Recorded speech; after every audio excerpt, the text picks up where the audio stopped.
Et Hugo Clément nous rejoint. Bonjour Hugo Clément, journaliste connu pour son Bonjour. engagement, pour le climat bien sûr, pour la cause animale aussi. C'est pour ça que vous êtes avec nous ce matin, Hugo. Merci de nous rejoindre.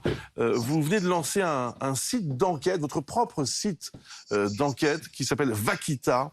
Et la première investigation est, il faut bien le dire, édifiante et terrifiante.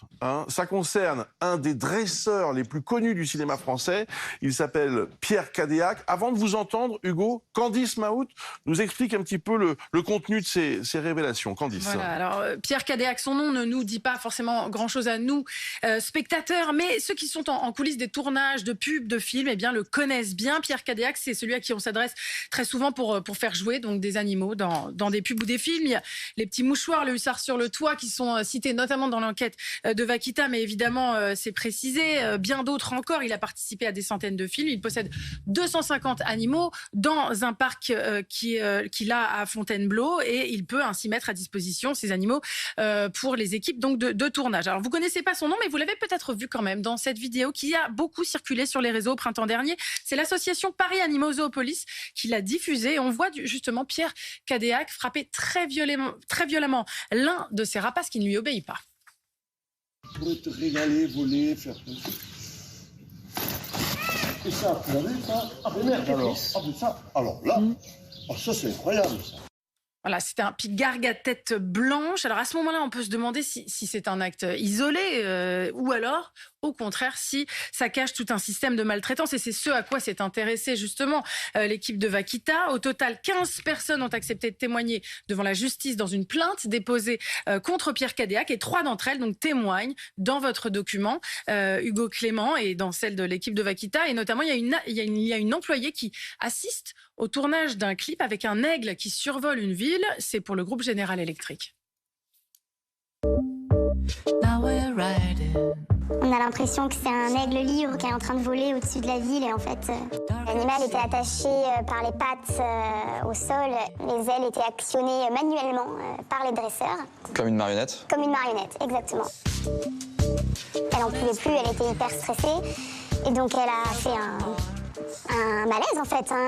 Donc on l'a changée, on l'a remise dans sa cage et on en a pris un autre, donc la doublure, qui très vite a été très mal lui aussi. Et lui a fini par mourir. Il a fini par mourir et on a quand même utilisé son cadavre pour jouer dans ce clip. C'est vraiment une séquence assez édifiante. Cet employé raconte aussi comment le dresseur a frappé Zania, une femelle singe, comment il perd son calme, il la tabasse à coups de poing en plein visage. Tout le monde hurle et lui le supplie d'arrêter, mais quand il a fini, enfin, elle était défigurée. J'ai pris des photos, alors pas sur le moment évidemment puisqu'il était là. J'ai pris des photos le jour qui ont suivi. Des photos voilà, de son visage complètement rempli d'hématomes, de ses yeux qui avaient des cocards.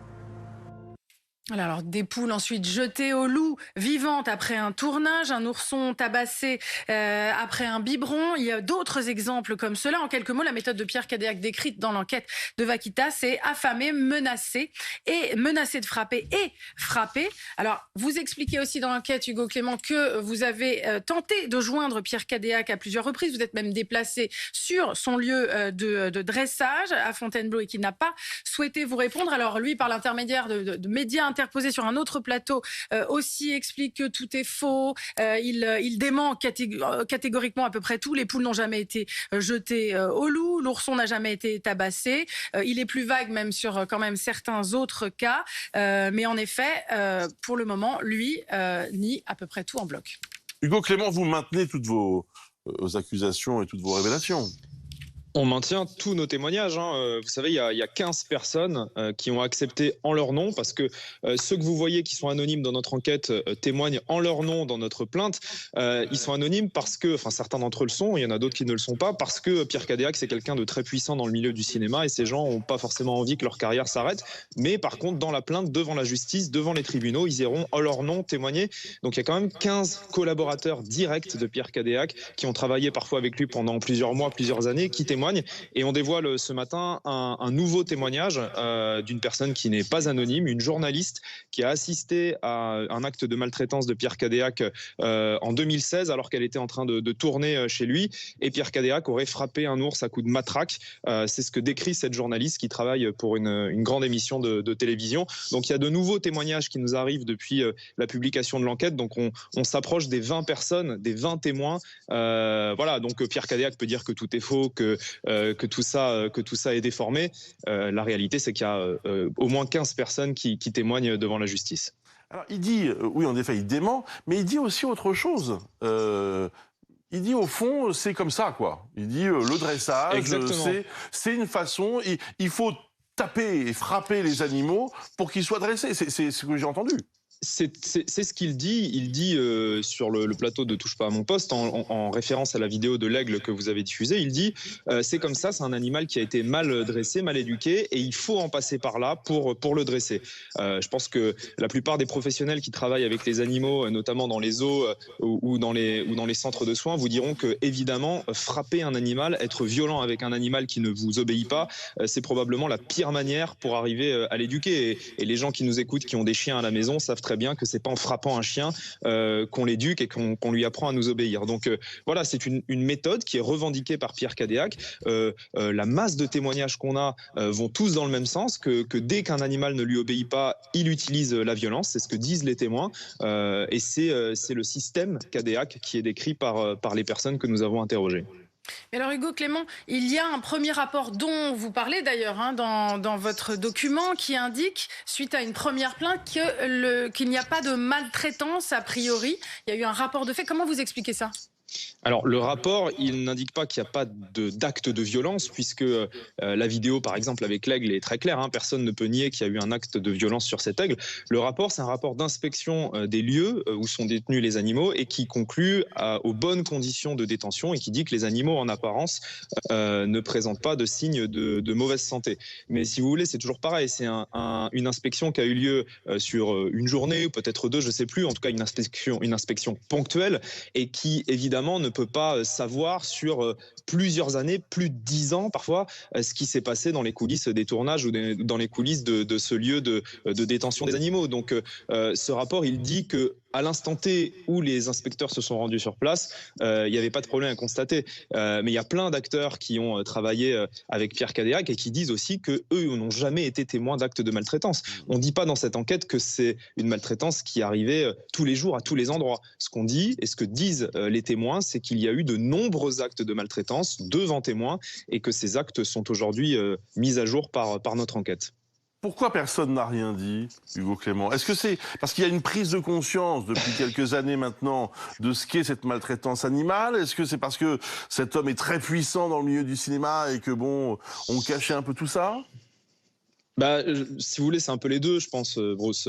Quand vous travaillez pour quelqu'un comme ça, qui a porte ouverte sur tous les plateaux, auprès de toutes les plus grandes productions, les réalisateurs, les acteurs, c'est pas facile de dénoncer. C'est pas facile parce que vous risquez votre carrière, parce qu'il n'y a pas tant de boîtes que ça dans lesquelles vous pouvez travailler avec des animaux dans le milieu du cinéma. Donc, c'est des gens qui n'ont pas souhaité prendre le risque de tout perdre pour dénoncer ces actes-là. Beaucoup de témoins, d'ailleurs, racontent dans notre enquête qu'ils s'en veulent, qu'ils ont fini par démissionner, qu'ils auraient voulu dénoncer, qui s'en veulent de ne pas l'avoir fait à l'époque. Et puis il y a aussi ce que vous dites, c'est que la société évolue, que ce qui était peut-être toléré, ou en tout cas des choses sur lesquelles on fermait les yeux il y a encore quelques années, aujourd'hui la société ne l'accepte plus. La majorité des citoyens n'acceptent plus qu'on maltraite des animaux, qu'on les frappe, y compris quand ces animaux n'obéissent pas. Voilà, un animal, c'est pas un objet, c'est un être vivant qui doit être respecté, et la violence n'est jamais justifiée. Pierre Cadéac va répondre à nos questions tout à l'heure à 11h10. Il sera notre invité. Vous ne souhaitez pas débattre avec lui, je crois. Pour quelle raison d'ailleurs?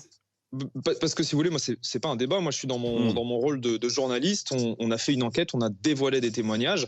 Je pense que vous pouvez confronter Pierre Cadéac aux témoignages factuels et précis qui figurent dans notre enquête. Il y en a beaucoup, il y a beaucoup de faits.